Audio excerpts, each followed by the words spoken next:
제가 지난주에 말씀드렸던 기사랑 완전히 반대되는 내용이거든요. 근데 그 기사에서는, 그러니까 이 기사 일단 제목을 먼저 말씀드리자면, 헤지펀드들이 AI에 대한 낙관론에 힘입어 기술주 베팅을 사상 최고 수준으로 늘렸다. 골드만삭스가 얘기를 했습니다. 근데 제가 지난주에 말씀드렸던, 소개를 드렸던 기사가 똑같이 골드만삭스가 얘기를 하기로 헤지펀드들이 팔고 있다, 이런 내용을 했었거든요. 근데 똑같은 내용인데 완전 반대되는 스탠스로 이야기를 합니다. 이게 대체 무슨 내용인지 볼게요. 오늘도 왔고요. 저희 원래 있던 머니클럽 채널, 그거 제가 교육용으로 만들어 보고 싶다고 했잖아요. 이번에 삼성전자 목표가 구하기, 요거를 굉장히 쉽게 열심히 찍어서 올려뒀으니까 한번 봐주시고, 악구형 채널은 지금처럼 이렇게 뉴스를 따라가면서 뭐 우리나 미국 시장에 대한 아이디어를 좀 구해보는, 그렇게 하도록 하겠습니다. 좋아요 한 번만 눌러주시고, 시작하기 전에 커피 한 잔 먹고. 아우 맛있다. 첫 번째 소식은 트럼프가 이란에서 이제 농축 우라늄을 빼온다라는 얘기가, 사실상 뭐 트럼프가 양보를 해서 이란 안에서 폐기를 해도 좋다, 니네가 좀 해봐라, 뭐 이런 식으로 하고 있다라는 보도가 우리나라에서 나오고 있는데, 이걸 가지고 이제 뭐 별 얘기가 다 있어요. 미국이 이란한테 이제 좀 양보를 한 것처럼 해서 살짝 트럼프가 이제 합의가 잘 안 될 것 같으니까 쫄려갖고, 그런 느낌의 보도가 좀 나오던데, 사실 우리의 우방인 미국이 이란 같은 나라한테 쫄리는 모습이 진짜라면 사실 뭐 별로 좋을 건 없잖아요. 그래서 이 내용들을 좀 찾아봤거든요. 근데 지금 그렇지 않아도 우리의 주적 김뚱땡이가 또 미사일을 쏘고 있던데, 북한이 서해상으로 탄도미사일 등 수발 발사 올해 8번째, 합동참모본부가 밝혔다. 탄도미사일을 발사했다고. 합참에서 얘기를 했어요. 김뚱땡이가 탄도미사일을 쐈다고 또. 근데 재밌는 게 이 기사보다 더 나중에 나온, 그러니까 합참이 이미 이거는 탄도미사일이다 라고 얘기를 하고, 이거보다 더 나중에 나온 기사 중에 이런 것도 있거든요. 북한이 서해상으로 미상 발사체를 발사했다라고 이야기를 했습니다. 자, 이런 기사도 있고. 그러니까 아니, 합참에서 김뚱땡이가 탄도미사일을 쐈다고 하는데 그걸 굳이 미상 발사체라고. 옛날에는 불상 뭐였는데, 불상 비행체였나 뭐였나, 하여튼 이제는 또 미상 발사체라고 해가지고, 아니 뭐 그럼 뭐 인공위성을 띄우려다가 실패한 거겠어. 하여튼 우리나라 앞바다에다가 미사일을 올해만 8번째를 쏘고 있다라는 애가 바로 이웃에 있는데, 지금 네타냐후 잡아들이라고 할 게 아니라 이런 김뚱땡이나 좀 잡아왔으면 좋겠다. 근데 또 이런 말 하면은 누가 그럴 거야. 악구형 정치적 발언 좀 그만해라, 재수없다 이러는데, 정치적 발언도 사실 하고 싶으면 하는 거고, 그리고 이런 거는 정치적 발언이라고 하기가 좀 그렇지 않아요? 아니, 우리의 주적이라는, 우리 공공의 적, 나쁜 놈, 걔가 우리 바로 코앞에다가 미사일을 쏴야 되는데, 이 김뚱땡이를 확 어떻게 하고 싶다라는 마음이 드는 게 대한민국 국민으로서 정상이 아닌가라는 생각입니다. 아무튼간 정말 그런 미국이, 우리의 우방이 이란에게 양보를 한 건지 미국에서 나오는 이야기를 몇 개 보자고요. 제가 쭉 찾아봤는데 제목은 일단 거의 이런 식이었어요.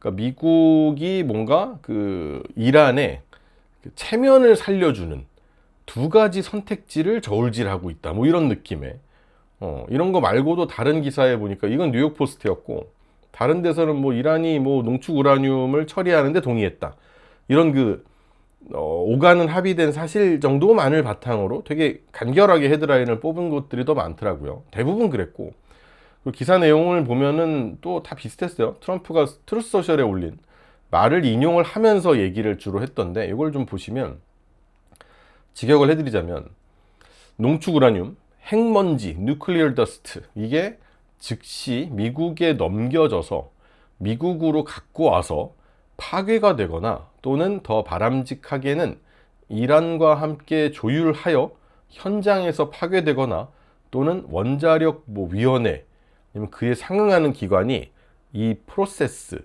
그리고 이 사건, 이 이벤트의 증인을 서면서 또 다른 장소에서 파괴될 거다라고 했어요. 그러니까 그 처리에 대한 방식에 대한 옵션이 생긴 것 뿐이지, 이란이 원하던 대로 뭐 이란에 보관을 한다든지 아니면 저번에 얘기한 것처럼 러시아에 옮겨도 되냐 뭐 이런 거는 옵션에 있지도 않다라는 겁니다. 그러니까 결국은 미국 혹은 국제적인 감시 아래에 폐기 처분이 돼야 된다. 그래서 기사에서도 트럼프가 한 말 중에, 아까 트루스 소셜에 올라온 말 중에 destroyed in place라는 거, 요거를 좀 강조해서 다른 곳들이 있던데, 그러니까 이게 거의 뭐 현장 즉시 폐기 이런 느낌이란 말이죠. 이게 뭐 시간을 미루거나 남겨두거나 내가 좀 알아서 하거나 뭐 이렇게 맘대로 어떻게 할 수 있는 이런 여지가 있는 어떤 양보의 그런 내용이 들어있지가 않다라는 거죠. 아까 헤드라인에서 보여드린 뉴욕 포스트도 미국에서 이란의 체면을 살려주는 방식으로 농축 우라늄을 처분하는 방안을 검토하고 있다, 요런 거를 이제 보도를 했는데, 대부분 이런 이란 같은 거의 공산당 같은 느낌의 나라들 보면 결국은 체면 치레가 굉장히 중요하거든요. 북한도 그렇고 중국도 그렇고, 중국도 이번에 시진핑이 이제 트럼프한테 모든 걸 다 퍼주고 중국이 얻어간 건 아무것도 없잖아요. 대신 트럼프가 뭐 시진핑한테 해준 거를 찾아보자면, 굳이 찾아보자면 시진핑이 막 중국 명소 같은 데 막 이렇게 데리고 다니면서, 그럼 트럼프가 이렇게 사진 찍으려고 여기 서 있다가 China is beautiful 뭐 이런, 차이나 아름답습니다 뭐 이런 말이나 좀 해주고, 그러니까 이렇게 이제 좀 체면을 챙겨주는 그런 거죠. 그러면서 우리는 친구 뭐 좋아 뭐 이런 얘기 몇 마디 해주는 걸로 그 엄청난 돈을 중국이 해주는 거, 막 중국이 미국에 뭐 비행기를 산다든지 농산물을 산다든지 어마어마한 돈을 투자한다든지 이런 내용을 다 퉁쳐버렸단 말이에요. 그냥 몇 마디 말로. 근데 이게 이런 내용은 어차피 중국 안에 있는 언론에는 절대 안 나오거든요. 중국에는 아시죠? 구글도 안 되는 거. 이번에는 아예 뭐 VPN까지 다 막았더라고 하더라고요. VPN이 뭐냐면, 이게 외국에서 내가 인터넷을 해요. 근데 VPN을 사용을 하면 마치 내가 거기서 인터넷을 하고 있지만 한국에서 내가 있는 것처럼 착각하게, 인식하게 만들어주는 그런 프로그램이거든요.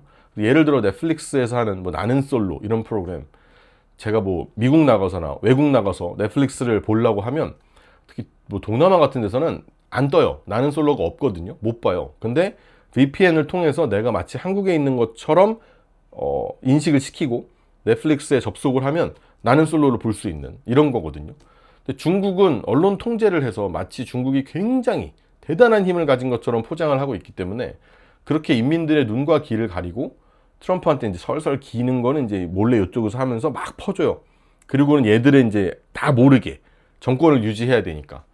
그래서 사실 이번에 뭐 트럼프가 이란한테 한 거에 대해서는 어떻게 해석을 해야 되냐, 양보를 했다고 보기에는 너무 양보한 게 하나도 없고요. 우리나라 기사에서도 막 시진핑이 막 이렇게 했는데 트럼프가 막 아이고 죄송합니다 마치 이런 것처럼 나왔는데, 말 같지도 않았던 소리인 것처럼 이번 것도 양보는 아니고요. 양보란 말 자체나 비슷한 내용도 없고, 이란 입장에서 봤을 때 너무 굴욕적이잖아요. 그죠? 미국에 뭐 특공대가 들어와서 이란에 쑥 들어와서 그 뭐 수백 킬로짜리를 들고 미국으로 그냥 뺏어가 버리는 그런 모습이 연출이 되면 걔들 입장에서 그 통치가 되겠어요? 그러니까 이제 이란 쪽에서도 이건 절대 합의를 못 해준다. 이런 일이 발생하면 난 작살난다. 이런 애들은 원래 지네 나라가 작살이 나든 뭐 이런 공산당 같은 애들은 그런 거 절대 신경 안 쓰거든요. 어떻게든 내가 이 체제를 유지하든 내 권력을 유지할까 하루라도 이런 생각이나 하기 때문에 체면을 좀 살려주면서, 트럼프도 빨리 합의하고 이제 여기도 이제 치우고 뭐 다음에 어디더라 뭐 쿠바가 됐든 어디가 됐든 또 치러 가야 되니까 체면을 좀 살려주면서 실질적으로는 그 농축 우라늄을 빨리 폐기하는 이런 쪽으로 합의를 하려는 거지, 절대 뭐 이란한테 니네 뭐 우라늄 니네 맘대로 한번 해봐라 뭐 이런 내용이 전혀 없습니다. 이번에 메모리얼 데이라고 미국의 현충일 같은 거, 여기에도 이제 나와서 트럼프가 이란에 대해서 전 세계 테러 단체의 가장 큰 스폰서라고 했어요. 그러면서 걔네가 절대 핵을 갖게 하지 못할 거다, 그럴 일은 없다 라고 말을 했단 말이죠. 근데 무슨 양보는 무슨 양보예요. 그죠? 근데 이런 내용들이 되게 트럼프스러운 게, 이 말 나오기 전에 바로 전에 미국이 이란을 뭐 공습했다 이런 기사 나왔잖아요.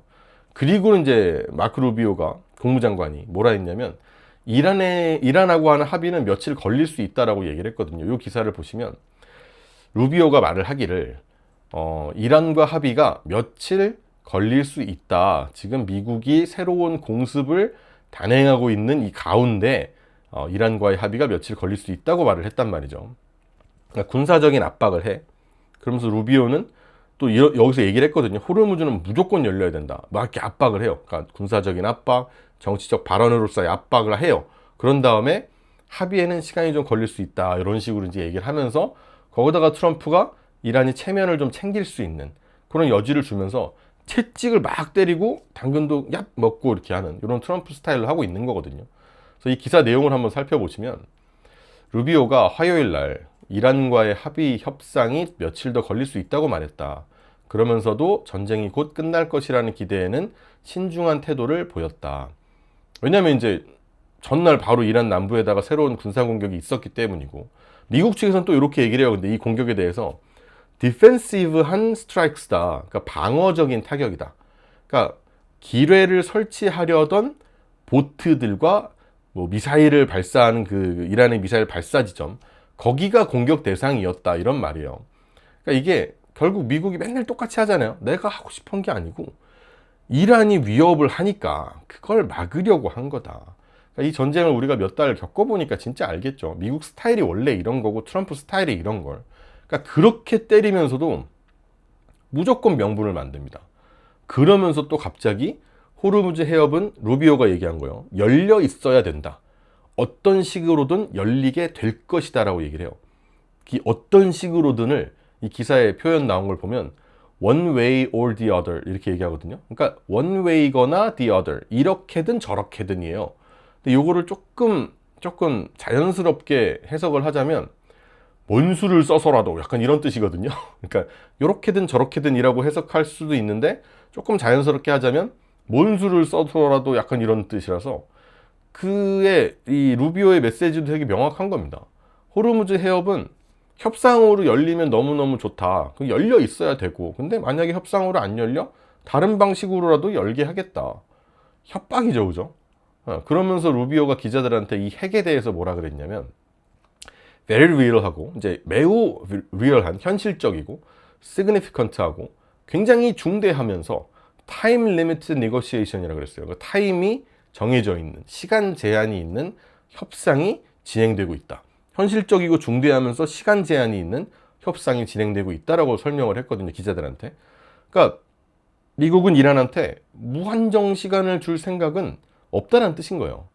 그래서 이제 한쪽에서는 이럴 때 트럼프가 막 월요일에는 트루스 소셜에다가 이란과의 협상이 굉장히 나이스하게 잘 진행되고 있다고 말하면서 협상이 실패하면 새로운 공격이 있을 수 있어 라고 경고를 하고, 그러니까 이런 거를 이제 쭉 늘려놓고 보면 대충 무슨 말인지 알겠죠, 그죠? 근데 하나만 똑 떼가지고 요런 일이 있어? 트럼프가 괜히 합의 안 될 것 같으니까, 합의가 좀 지지부진하잖아요. 잘 안 될 것 같으니까 쫄았네. 또 타코하네. 뭐 이렇게 해석하는 거, 이건 절대 아니죠, 그죠? 이걸 정리를 하자면 지금 협상은 진행 중에 있고요. 그리고 이걸 시장이 그렇게까지 지금 뭐 아주 민감하게 받아들이지도 않거든요, 이제는. 워낙 오랫동안 우려먹은 이슈기도 하고, 그래서 시장이 어떤 얘기가 나오더라도 엄청 막 깜짝깜짝 놀라는 건 아니니까 협상이 잘 진행 중이구나 정도로 생각하시면 되겠습니다. 괜히 뭐 미국이 뭐 이란한테 쫄았다느니 그런 거 아니니까 걱정 안 하셔도 됩니다. 다음으로 가자면 제목은 세 가지 이유가 뭐가 있냐. 호르무즈 해협이 다시 열리는, 재개방이 되는 것이 시장의 어떤 거대한 랠리를 만들어내지 않을 수 있는 세 가지 이유. 그러니까 시장이 뭐 막상 호르무즈 해협이 다시 열린다고 해도 주식시장이 그렇게 막 크게 반응하고 폭등하지 않을 수 있다. 그 세 가지 이유에 대해서 이야기를 하는 겁니다. 뭐냐? 근데 생각해보면 호르무즈 해협이 최근 몇 달 동안 거의 뭐 지정학적 리스크의 가장 이제 글로벌 자산 시장을 좀 눌러온 이슈는 맞는데, 이게 이제 사실 시장에 주는 영향이 많이 줄었죠. 그리고 그 몇 달 안 되는 시간이지만 그동안 시장이 그렇다고 안 좋았냐? 그것도 아니거든요. 올랐단 말이에요. 이게 막 박살나고 있는데 거기다가 이거는 뭐 반등이 안 나올 거리 아니라 막 올라왔잖아요. 사실 이 호르무즈 해협이 닫혀 있는 동안에도 이게 올라왔는데 여기서 이제 호르무즈 해협이 열린다고 더 위로 점프를 크게 할 거냐 해서 이게 아니다라는 뜻입니다. 알겠죠? 막 고꾸라진다라는 뜻이 아니고, 캐피탈 이코노믹스의 토머스 매튜스라고 하는 사람이 이야기를 한 건데, 호르무즈 해협이 다시 열린다고 해서 시장이 생각보다 크게 오르지는 않을 수 있다. 이유는 뭐냐? 첫 번째, 에너지 가격이 완화되는 효과가 이미 상당 부분 가격에 반영이 됐다라고 얘기를 합니다. 그러니까 호르무즈 해협이 다시 열린다고 하면은 뭐 기름값이든 가스값이든 좀 내려갈 수야 있겠죠. 근데 캐피탈 이코노믹스에서 이야기를 하기로는 이미 시장에서 이 정도 기대는 반영을 어느 정도 하고 있다라는 거예요. 그래서 해협이 실제로 다시 열린다고 하더라도 원유나 뭐 가스 가격이 곧바로 막 전쟁 전의 수준으로 돌아가긴 어렵다라는 얘기거든요. 근데 이게 중요한 게, 이 기사에서는 특히 이제 에너지를 수입하는 아시아, 유럽들이 교역 조건의 Terms of Trade Shock이라고 얘기를 했거든요. 교역 조건의 충격, 요거를 남길 수 있다라고 설명을 합니다.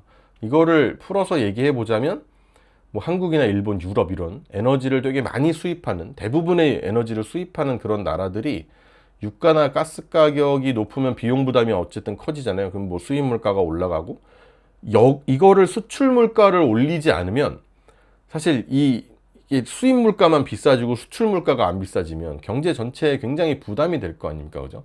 그러면 이 에너지 가격이 안정되지 않은 상태에서는 결국은 수입 물가만 세지면 인플레이션 걱정이 계속 남을 거고, 뭐 아시아나 유럽이나 뭐 이런 곳은, 그럼 그 걱정이 남는 상태에서 시장이 어떻게 올라가냐, 이게 첫 번째 이유고요. 두 번째 이유는 금리 인하에 대한 기대가 이미 많이 좀 없어졌다, 이런 얘기를 합니다.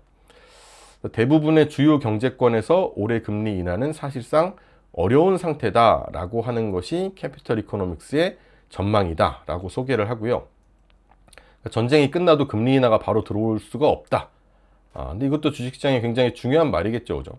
주식시장이 오르려면 뭐 다들 아시지만 실적 좋아야 되고 돈 많이 돌아야 되고, 그러니까 이제 돈을 많이 돈다라는 게 금리가 높아서 좀 부담이잖아요, 그죠? 유동성이 돌 수 있는 거에 대해선 그게 좀 완화가 돼야 되는데, 호르무즈 해협이 열린다고 해도 금리 인하에 대한 기대가 막 그렇게까지 크게 되살아나지가 않는다면 시장이 여기서 추가로 더 오를 수 있는 동력이 제한될 수 있다는 얘기인 거죠. 특히 이 시장을 이끌었던 뭐 기술주라든지 성장주 이런 데들은 금리에 훨씬 더 민감하잖아요. 고밸류를 받고 있으니까.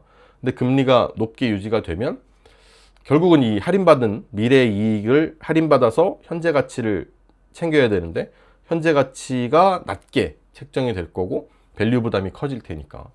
그래서 이 호르무즈 해협이 다시 열리는 게 당연히 긍정적이긴 하지만, 그것만으로 뭐 나스닥이라든지 AI 반도체 이런 기술주들이 폭발적으로 다시 더 오를 수 있느냐에 대해서는 쉽지 않다라는 얘기를 하는 거고요. 그러니까 여기서 그 무슨 얘기를 하냐면, 영국처럼 투자자들이 여전히 높은 금리를 예상하는 그 시장에서는 미국보다 나을 수 있다. 왜냐하면 영국은 이미 금리 인하에 대한 기대가 없는 곳이기 때문에 걔네는 리스크가 완화가 되면, 호르무즈 리스크가 완화가 되면 오히려 시장이 더 오를 수 있고, 미국 같은 경우에는 금리 인하에 대한 기대가 지금까지 계속 있다가 이제 막 없어지고 있는 거잖아요. 그러니까 사실 그런다고 하더라도 이 리스크가 완화돼서 그렇게까지 막 반응할 수는 없는, 그게 아니겠냐라고 얘기를 하는 거죠. 그리고 세 번째 이유는 위험 자산에 대한 선호가 이미 강했다. 아까 처음에 제가 말씀을 드린 것처럼 이 뭐 무서울 수도 있는 시장에 위험 자산에 대한 선호는 꾸준히 강했거든요. 보통은 뭐 전쟁이나 뭐 지정학적 리스크 같은 게 커지면 주식시장 빠지고 뭐 안전자산이나 막 이런 금 뭐 이런 데로 이제 막 자금이 몰려야 되는데, 시장이 이번에 생각보다 너무 잘 버텼고, 너무 잘 버틴 수준이 아니라 막 올라갔고, 우리나라는 특히 더 심했고, 투자자들의 어떤 위험 자산에 대한 선호가 충돌 기간 동안, 이란과 미국 간의 충돌 기간 동안 너무너무 강해서 호르무즈가 다시 열린다고 이게 위험 자산에 대한 뭐 인기가 더 많이 지금도 너무 많은데 더 많을 수가 있는 거냐 지금보다, 이런 얘기인 거죠, 그죠? 만약에 시장이 막 무너져 있었다, 그럼 좋은 뉴스가 나오면 반등을 막 V자로 뻥뻥 뛸 수 있겠지만, 잘 버티고 있고 오히려 막 뛰고 있는데 좋은 뉴스가 나온다고 추가적으로 번쩍 오르는 게 좀 제한될 수 있다는 얘기인 것 같습니다. 그래서 그리고 일부 섹터가 부진한 것들, 밸류에이션이 오히려 전쟁 전 수준보다 낮아진 곳들도 있지만, 그 약세의 상당 부분은 전쟁 공포 때문이 아니라 채권금리 때문이다. 이 말은 그러니까 시장이 못 오른 이유가, 시장 중에서 이제 뭐 사실 AI, 반도체 이런 기술주들은 많이 올랐고, 전쟁 공포 때문에 그러면 나머지 다른 좀 기술주가 아닌 곳들은 많이 못 오른 데도 있고 오히려 떨어진 데도 있잖아요. 그런 다른 업종들이 전쟁 공포 때문에 만약에 걔네가 내려간 거였으면 그러면 전쟁이 끝날 때 점프할 수 있겠지만 이거랑 관계가 없다. 높은 금리 때문이다. 그러니까 이 전쟁이 끝나고 합의가 이루어진다고 하더라도 그들의 상승폭도 여전히 제한이 될 것이다 라는 얘기예요. 왜냐? 금리는 계속 높을 거니까. 그런 얘기를 하고 있네요. 그래서 캐피탈 이코노믹스가 앞으로 주식시장의 추가 상승이 단순한 위험 선호 회복 그걸로 될 게 아니라 실적이 필요하다. 결국은. 그래서 특히 기술주의 실적 성장에 더 의존할 가능성이 크다고 본다고 합니다. 근데 이번에 뭐 엔비디아의 AI 실적이나 뭐 이런 거 나온 거랑 연결해서 보자면 오히려 기술주가 더 좀 시장을 주도하고 당분간 갈 수 있는 그럴 수 있지 않을까라는 좀 생각이 듭니다. 그런데 제가 마지막 기사를 하나 더 가져온 게 제가 지난주에 말씀드렸던 기사랑 완전히 반대되는 내용이거든요. 근데 그 기사에서는, 그러니까 이 기사 일단 제목을 먼저 말씀드리자면 헤지펀드들이 AI에 대한 낙관론에 힘입어 기술주 베팅을 사상 최고 수준으로 늘렸다. 골드만삭스가 얘기를 했습니다. 근데 제가 지난주에 말씀드렸던, 소개를 드렸던 기사가 똑같이 골드만삭스가 얘기를 하기로 헤지펀드들이 팔고 있다. 이런 내용을 했었거든요. 근데 똑같은 내용인데 완전 반대되는 스탠스로 이야기를 합니다. 이게 대체 무슨 내용인지 볼게요. 그러니까 불과 며칠 전까지만 해도 제가 얘기를 했던 것도 골드만삭스의 프라임 브로커리지 데스크 거기서 나온 데이터였고, 이번 것도 골드만삭스의 프라임 브로커리지 데이터를 근거로 얘기를 한 겁니다. 그러니까 며칠 안 되는, 일주일도 안 되는 사이에 확 바뀌었다라는 거거든요. 헤지펀드들이 지금 다시 기술주를 강하게 사고 있다라는 내용이 나왔어요. 근데 뭐 물론 그때 이제 제가 팔고 있다라고 얘기를 할 때도 이게 숏을 친다는 게 아니라 너무 많이 올라서 차익 실현을 일부 하고 있다라는 내용으로 소개를 드리긴 했었는데, 어쨌든 간 파는 건데 또 산다네요. 심지어 지금 다시 사고 있는 속도가 거의 3개월 만에 가장 빠르다고 합니다. 그러니까 시장 분위기가 AI 기술주로 뭐 반도체 이런 걸로 끌고 가는 시장의 분위기가 완전히 식은 게 아니다라는 뜻이 되겠죠. 물론 뭐 유가라든지 뭐 전쟁이라든지 뭐 호르무즈 해협이든 뭐 금리든 뭐 이런 부담이야 당연히 있겠지만, 그럼에도 불구하고 AI 관련된 주들에 대한 베팅을 더 늘리고 있는 것이다. 특히 북미와 아시아 신흥 시장이 매수를 주도했다. 근데 이거 우리한테는 되게 중요한 메시지가 될 것 같습니다. 아시아 쪽 신흥 시장에서 기술주의 매수세가 강했다라는 건 우리, 대만 뭐 이런 반도체 중심의 시장들, 그들이 글로벌리 좀 AI 투자라는 흐름이 계속 이어간다면 그 안에서 계속적으로 주목을 받고 있다, 이런 뜻으로 볼 수가 있잖아요. 특히 이제 우리나라 증시가 최근에 뭐 반도체 랠리로 사실 먹고 살았고, 이걸로 강하게 올라가지고 오늘도 8,000이 또 넘어갔죠, 그죠? 8,040이 넘어가 있는 상태인데, 근데 이 글로벌 자금의 흐름이 우리나라의 기술주, 특히 이제 반도체 AI 관련된 기술주들에게 빼지 않고 같이 데려가고 있다라는 뜻이 되는 것 같습니다. 지금 헤지펀드들의 매수가 두 가지 형태로 나타나고 있다고 설명을 하는데, 심지어 하나는 숏 포지션을 청산하고 있다는 말도 있습니다. 그리고 뭐 다른 거 하나 이제 롱 포지션을 또 다시 새로 구축을 하고 있다, 이거일 테고. 근데 기술주가 떨어질 것이라고 보고 숏을 쳤던 투자자들마저 그 포지션을 지금 닫고 있다고 합니다. 그리고 앞으로 가격이 오를 것이라고 보면서 새롭게 매수 포지션을 쌓고 있다고도 하고. 이게 단기 반등에, 이렇게 얘기하기에는 조금 여러분들이 너무 이걸 철떡같이 믿을까 봐 걱정이 되긴 합니다만, 이 뜻은 사실 헤지펀드가 이런 행동을 한다라는 건 이거는 단기 반등이 아니라 시장 참여자들로서 어떤 이 기술주들의 상승 가능성을 당분간 좀 보겠다로 보는, 그런 다시 보겠다는 이런 신호가 될 수 있거든요. 물론 그 중에서 가장 관심을 많이 받은 데가 어디냐 봤더니 역시 반도체였고, 이 기사에 보니까 반도체 칩 제조업체들이 이 투기적이라는 표현을 쓰네요. 투기적 자금에 가장 큰 관심을 받았다. 여기에 소프트웨어 기업들도 함께 매수 대상이 됐다. 반대로 헤지펀드들은 같은 기간 통신 장비와 IT 서비스 업체를 팔았다.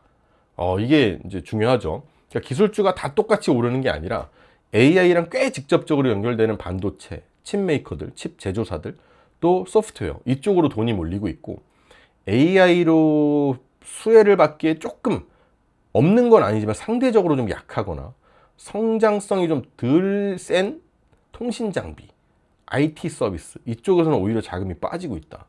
그러니까 기술주 안에서도 쫙 펼치는 게 아니라 되게 좀 바스켓이 작아지는, 기술주 안에서 선별이 굉장히 세게 일어나고 있다라는 거고, 빅테크면 다 오른다, 대형주인데 IT 관련 다 오른다, 이런 장이었다면 더 달라지고 있다, 더 좁아지고 있다라고 느껴질 것 같습니다. 그래서 기업에 돈이 들어가는 곳, AI 데이터 센터, 반도체, 소프트웨어, 인프라, 이런 AI 성장과 직접 연결되는 기업에 돈이 들어가고, 그리고 AI 발전의 수혜를 받을 것으로 보이는 기업들이 이란 전쟁으로 인해서 더 넓은, 더 센 경제적 압박을 받고 있는데도 불구하고 헤지펀드들은 모멘텀을 유지할 것으로 전망했다. 이렇게 설명을 합니다. 그러니까 이게 AI가 이렇게 얘기해도 여러분들이 너무 철떡같이 믿을까 봐 걱정이 되는데, 일단은 그들이 지금 갖고 있는 포지션과 어떤 스탠스를 설명을 드리는 거니까. 그러니까 AI를 단순한 어떤 단기적인 테마로 지금 보지 않는다라는 얘기고요. AI랑 관련된 것 중에서 아주 직접적인 애들 있죠. 뭐 데이터 센터, GPU, HBM, 뭐 전력 인프라, 소프트웨어, 이거 뭐 자동화 이런 것들 있잖아요. 또 뭐 기업용 그런 AI, 이런 엔터프라이즈 같은 거, 이런 것들이 장기적인 돈을 벌어줄 것으로 지금 일단은 그렇게 보고 있는 겁니다. 언제 또 팔지 모르겠지만 지금 이 행동을 보면 그러고 있는 거거든요. 그래서 거시경제가 좀 하더라도 AI 수혜, 요쪽 섹터, 아주 좁지만 요 섹터의 수혜주는 시장과 별개다, 별개의 성장 스토리를 갖고 있다라고 보는 거죠. 이걸 한국 시장이랑 연결하면은 사실 뭐 삼전 하이닉스한테 굉장히 중요한 거죠. AI 반도체 투자 계속될 거고, 헤지펀드가 뭐 반도체나 칩 메이커들을 집중적으로 좀 산다고 하면 우리 메모리 기업에 대한 관심도 유지가 될 수밖에 없을 거고, 특히 HBM은 워낙 붙어 있는 거잖아요, GPU랑. 그죠? 그러니까 어쩌면 삼성전자 하이닉스가 조금 더 오를 수 있을지도 모릅니다.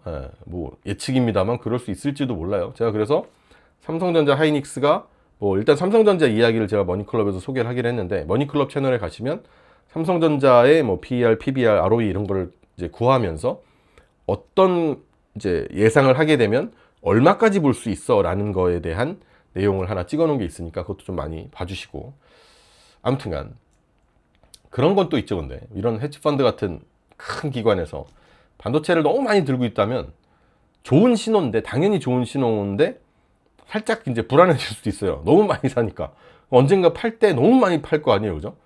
근데 그렇다고 우리가 걔네보다 빨리 움직일 수 있는 건 아니니까. 근데 일단은 더 매수를 하고 있다라는 신호까지는 뭐 이 뉴스를 통해서는 받아들이고, 이후에 나오는 소식은 또 꾸준히 따라가면서 말씀을 드리겠습니다. 그래야 뭐 언제 꺾여도 꺾일 텐데, 그죠?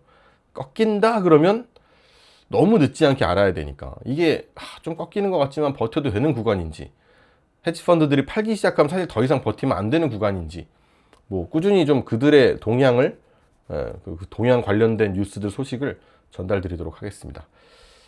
그럼 오늘은 여기까지 하도록 하고 내일 또 뵙죠.